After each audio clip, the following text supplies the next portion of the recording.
All right, y'all, before I start this epic reading off, I wanted you guys to hear this thing that I did the other day and just to understand the level of difficulty I've had bringing this work to you. This is undoubtedly going to rival what it is, white heaven, the rapture that already happened. Don't worry, the rapture that was 2.0 is coming. It's on its way. I'm just working in some fine-tuned details of some things that have come to the light since our first discovery of these wicked things and where they come from. However, let's go to my videos. I'm not going to bring this up. I just want you guys to hear the audio of what they did to me. The understanding it hurts my soul to know that even on my computer, there is no safe haven. Here we go.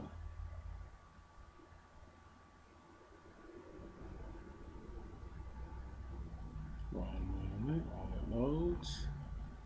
Just give it a second, please. It's afraid to get exposed, I guess. But just listen to how the recording does that weird thing that it does to my voice in some of the videos, and I don't always catch it.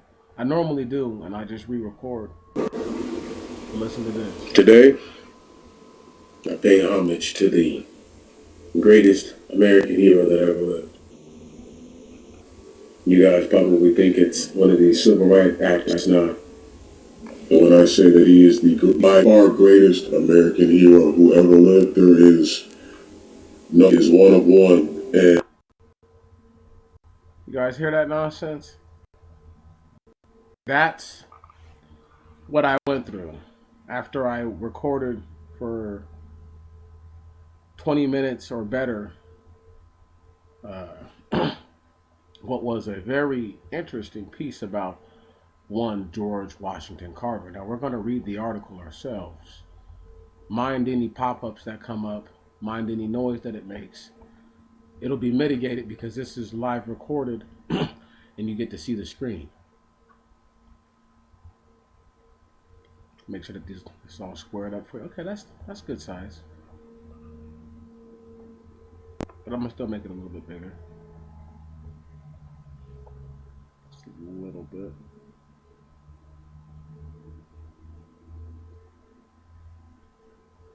There we go.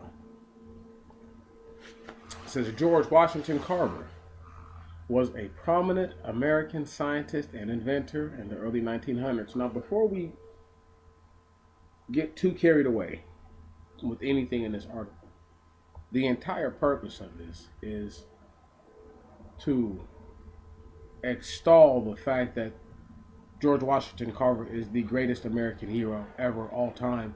He's greater than Martin Luther King. He's greater than Malcolm X. He's greater than any other black man you could put, any other inventor you can put side by. There is no man likened to him.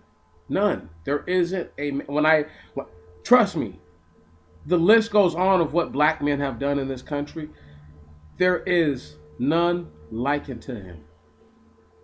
He is one of one. He is a very special man. Very, very special man. And with that being said, I wouldn't want anyone to ever antiquate his legacy to being a man who did something with peanuts. That is such a disrespectful notion, but we're going to get past that and we're just going to read.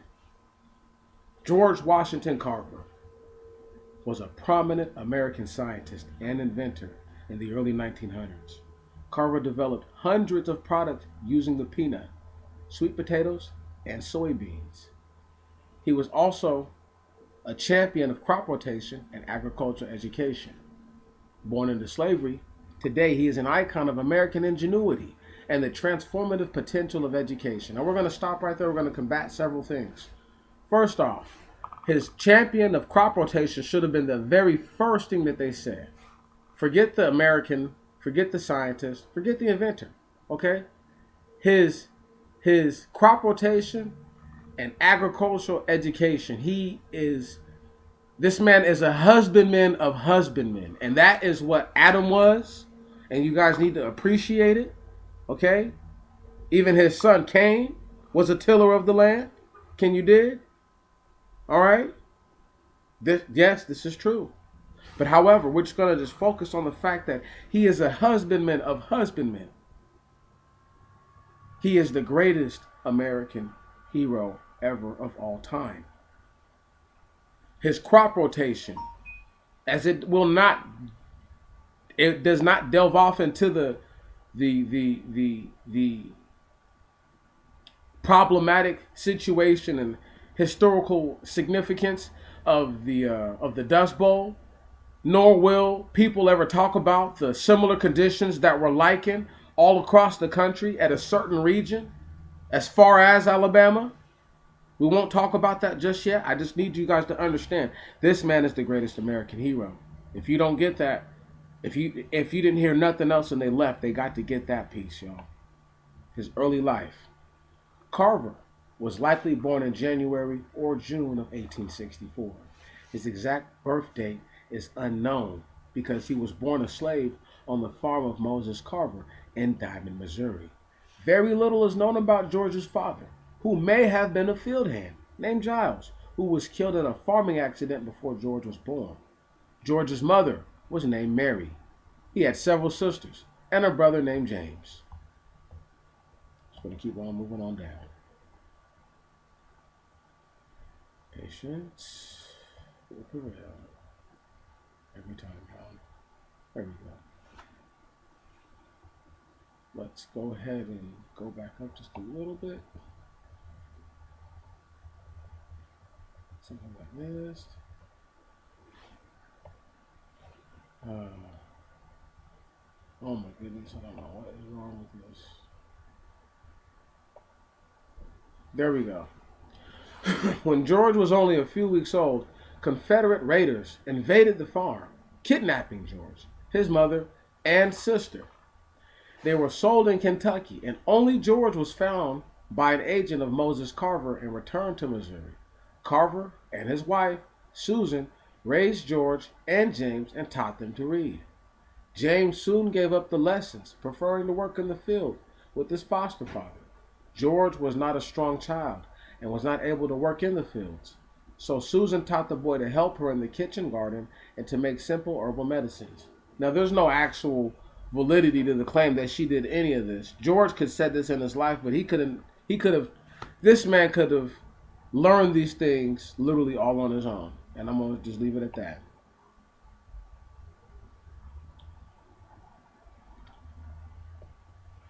George became fascinated by plants and was soon experimenting with natural pesticides, fungicides, and soil conditioners. Local farmers began to call George the plant doctor. He's a little boy getting called the plant doctor. Come on. And he was able to tell them how to improve the health of their garden plants.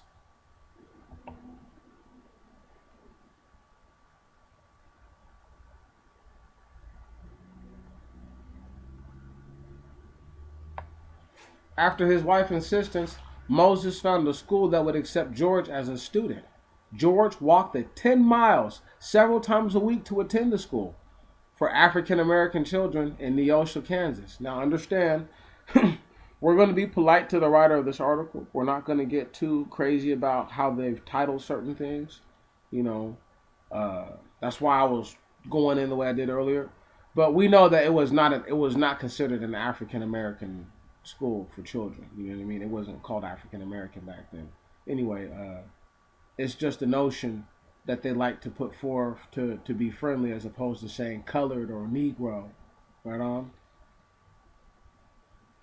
When he was about 13 years old, he left the farm to move to Fort Scott, Kansas. But he later moved to Minneapolis, Kansas to attend high school. He earned much of his tuition by working in the kitchen of a local hotel.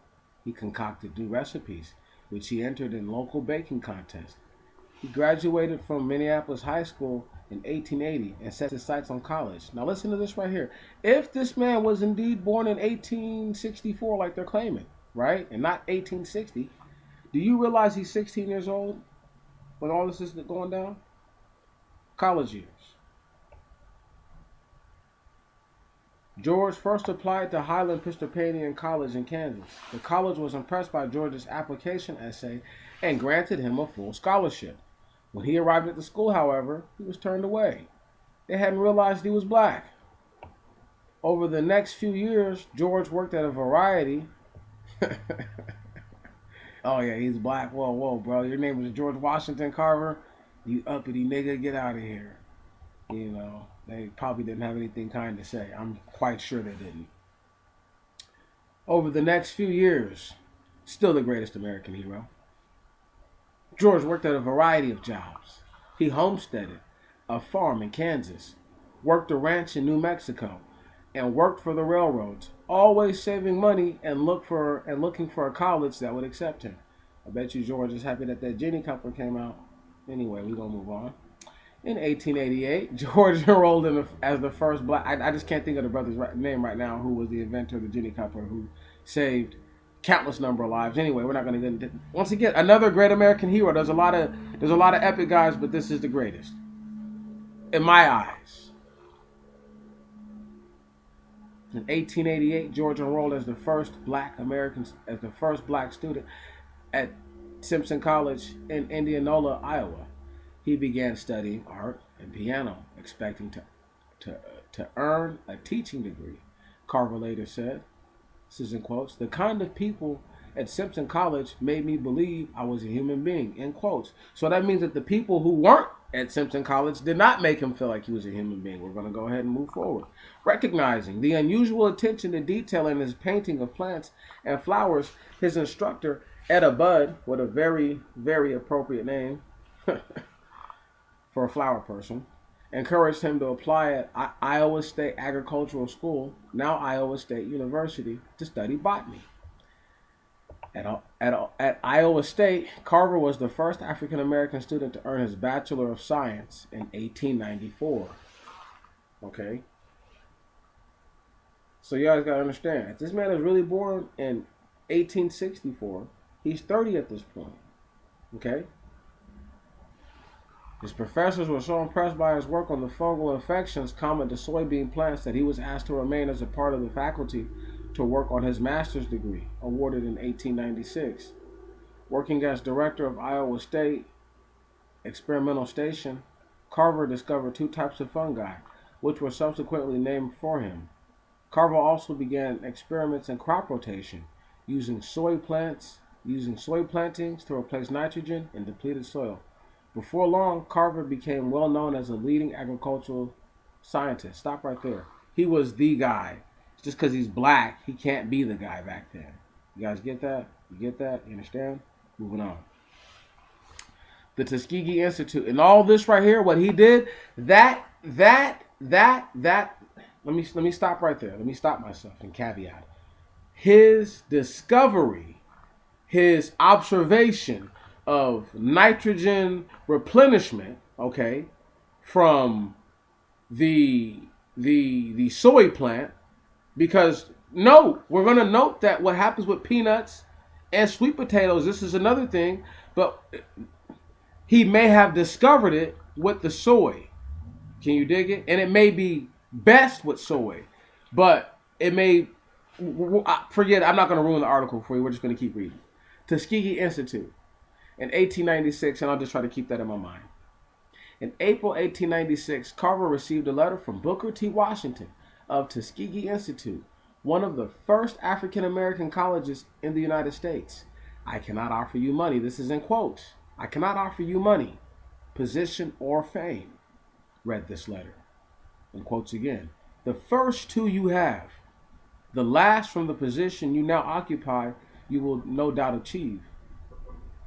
These things I now ask you to give up. I offer you in their place work, hard work, the task of bringing people from degradation, poverty, and waste to full manhood. Your department exists only on paper, and your laboratory will have to be in your mind. I will have to be in your head, excuse me." Washington's offer was $125 per month, a substantial cut from Carver's Iowa State salary, and the luxury of 2 rooms for living quarters, most Tuskegee faculty members had just one. It was an offer that George Carver, see, at the time he's just George Carver. I need y'all to understand this. We'll keep reading and you'll understand why he takes that on.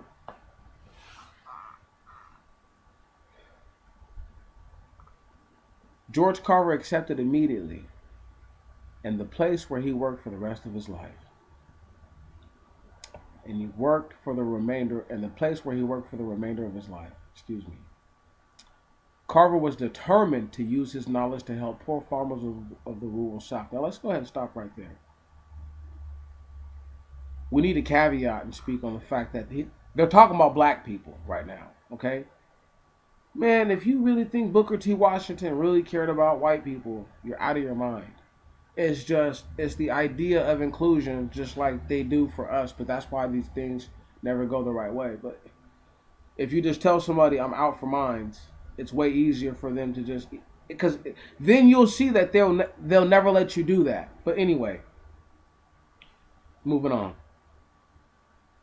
Carver was determined to use his knowledge to help poor farmers of the rural South. He began by introducing the idea of crop rotation. Do you know what Carver was doing? Carver was laying the foundation to preventing a dust bowl from taking place in what you know as the Southeast United States. And he also prevented the dust bowl from taking place in the greater part of Iowa. Right on?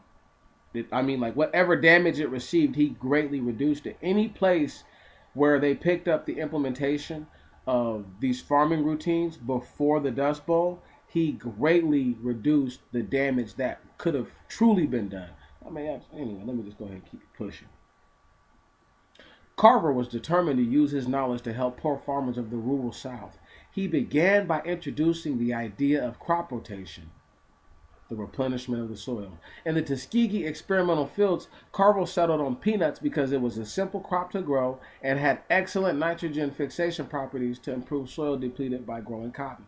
So what he's trying to say right now is that it doesn't take too much work for these people to grow it, right? And the properties that it has, it replenishes enough of the nitrogen that is worthy of growing moving forward. And cotton depletes the soil of the nitrogen, and I told you guys about this before. He took his lessons to former slaves, turned sharecroppers by inventing the Jessup wagon, a horse-drawn classroom and laboratory for demonstrating soil chemistry. Come on. He's where real soil conservation... This man is where soil conservations come from. But anyway, we're not even going to talk about that. Farmers were ecstatic with large cotton crops resulting from the cotton peanut rotation, but were less enthusiastic about the huge surplus of peanuts that built up and began to rot in local storehouses. Hold on, here we go. Things get interesting. Look at this man for a moment. Go ahead and look at him. He made it to where, listen, that crop rotation, because there were black people who did grow sweet potatoes, who did grow yams, who did grow soybeans, right on, and ate what they grew.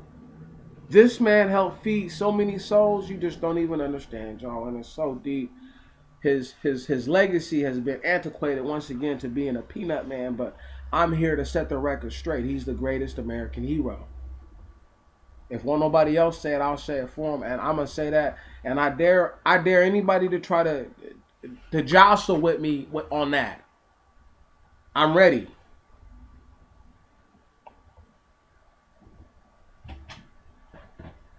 Look at him working in his laboratory, looking like a straight original.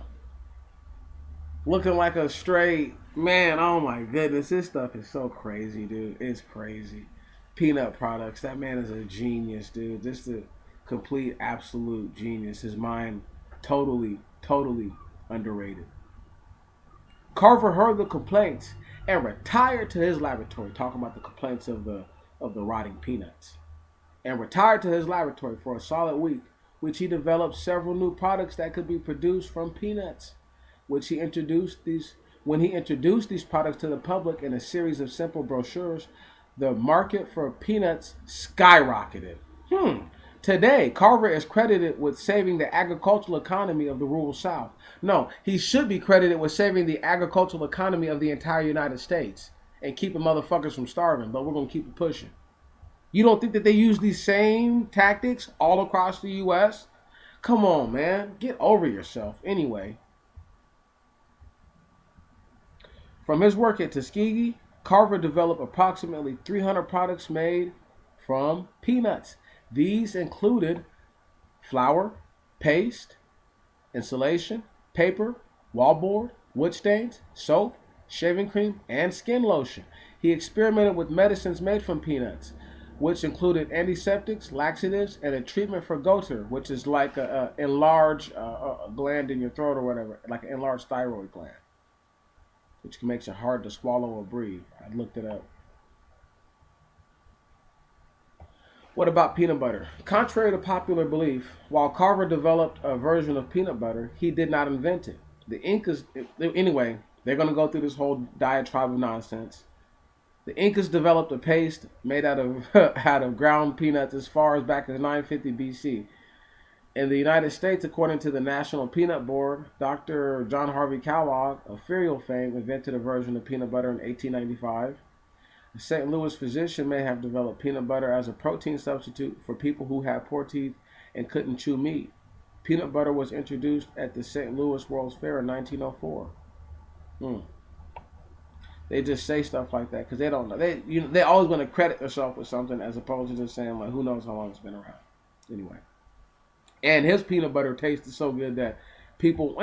Anyway, do you see that? He got behind the peanut and all of a sudden it took off. This is what black people do. I want y'all to understand, man. He's the greatest American hero. They lost cotton in a lot of different ways where the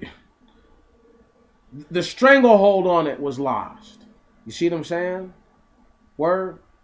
But they got other things. This man, anyway, man, he helped them do so much. Let me stop it. Aiding the war effort. During World War I, Carver was asked to assist Henry Ford in producing a peanut-based rubber replacement. A peanut-based replacement for rubber. Also during the war, when dyes from Europe became difficult to obtain, he helped the American textile industry by developing more than 30 colors of dye from Alabama soils. Come on, man, he's too much, man. Listen to, he's the greatest American. He's the greatest American hero. He's the dude, man. Okay, he's him. He's that guy. If you ever wanted to know who it was, it's George Washington Carver. George Carver. After the war, George added W to his name to honor Booker T. Washington. Come on, to honor his bro, man. Thank you.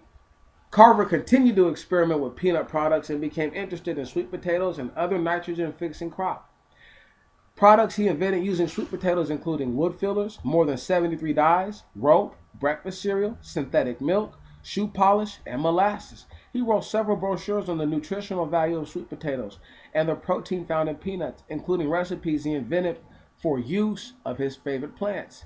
He even went to India to confer with Mahatma Gandhi on nutrition in developing nations. This is how people in developing nations actually got to where they're at now, because of George Washington Carver. Greatest American hero, one of the greatest men to ever live. I don't give a damn what nobody says. It doesn't matter what you say. I'm right. Anyway, let's go ahead and keep reading. In 1920, Carver delivered a speech to the Peanut Growers Association of America. The organization was advocating that Congress pass a tariff law to protect the new American industry from imported crops. As a result of this speech, he testified before Congress in 1921, and the tariff was passed in 1922. Come on. In 1923, Carver was named as Speaker for the United States Commission on Interracial Cooperation, a post he held till 1933. Okay? In 1935, he was named the head of division of plant mycology, which is like fungi, stuff like that, disease survey for the U.S. Department of Agriculture. By 1938, largely due to Carver's influence, peanuts had grown to be a 200 million per year crop in the U.S. and were the chief agricultural product grown in the state of Alabama. Once again, I need y'all to understand this. by him working his hand all over the place, right? And every state copying this dude. Places that had wind come down that pushed all the way down into the Midwest. The reason why they didn't get so devastated is number one is because the places in the North didn't practice slavery as heavily, right? And then number two, a lot of these places started to grow crops so that way they could replenish the land, but that's neither here nor there. Carver's legacy. Carver died on January 5, 1943. After his death, he left his little savings. Oh, excuse me. Just skipped on us. We're going to go back up. He left his little savings. He left his life savings. Excuse me, it's not that much. More than $60,000 to found the George Washington Carver Institute for Agriculture at Tuskegee. For everything he did, all he had was 60 grand, y'all. I want you guys to really think about that. This man helped create a $200 million per year industry, and all he had was 60 grand. Outside of everything else he did, this is how you do the greatest American hero. Don't worry about it. It's okay. I'm gonna keep it pushing. In 1943, but he used his money though, and it founded the George Washington Carver Institute for Agriculture at Tuskegee. In 1943, President Franklin D. Roosevelt dedicated funds to erect a monument at Diamond, Missouri in his honor. He had to do none of that. Wicked devils. What you should have done was went and found anybody that was in his family and broke him off a super duper crazy check. This is the type of stuff that restitution is based on. These are the type of arguments that reparations are based on, okay? Your so-called leaders don't know a damn thing. If they knew anything, they would listen to me and they would follow what I'm saying to them so that way they could get something done. They don't know nothing. Commemorative postage stamps were issued in 1948 and again in 1998. A George Washington Carver half-dollar coin was minted in 1951 and 54. There are 2 U.S. military vessels named in his honor. There are also numerous scholarships and schools named for him. He was awarded an honorary doctorate from Simpson College. Since his exact birth date is unknown, Congress has designated January 5 as George Washington Carver Recognition Day. Carver only patented 3 of his inventions. In his words, this is in quotes, "It is not the style of clothes one wears, neither the kind of automobile one drives, nor the amount of money one has in the bank has in the bank that counts." There we go. These mean nothing. I'm so glad I caught myself. It is simply service that measures success. I want you guys to understand that. I'm gonna read that last part. It is simply service that measures success. The service that he paid for is immeasurable. He laid the foundation for people to eat, for the future leaders who people call the leaders to come up to even have a chance, because Jim Crow was real, but we're not going to talk about Jim Crow and all that right now. We're talking about the greatest American hero. And we're going to read his quotes and then I'm done. Carver quotes, 99% of failures come from people. Hold on. Acting funny with me? Get back up there. 99% of failures come from people who have the habit of making excuses. That's right. Fear of something is at the root of hate for others, and hate within will eventually destroy the hater. Education is the key to unlock the golden door of freedom. When you do the common things in life in an uncommon way, you will command the attention of the world. When there is no vision, there is no hope. Nothing is more beautiful than the loveliness of the woods before sunrise. There is no shortcut to achievement. Life requires thorough preparation.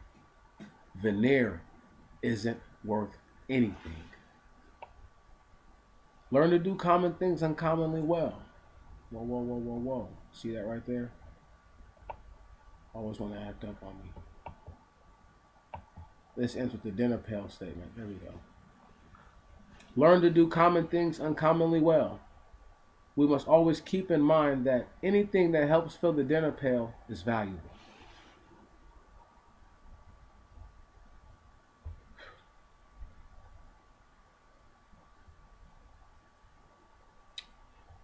So, y'all, what you think about that? Because this is what it is. It's about that time that I peace out. He's the greatest American hero. There is none next to him. He's all by himself. The Most High God put George Washington Carver, put George Carver here so that way he could save many, many, many, many, many souls that came after him. That man, may he rest. I mean, may the Most High God bring him up to the heavens as soon as the judgment. I mean, he just, man,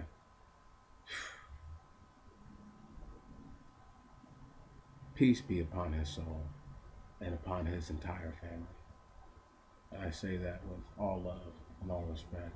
My people, it has been an honor.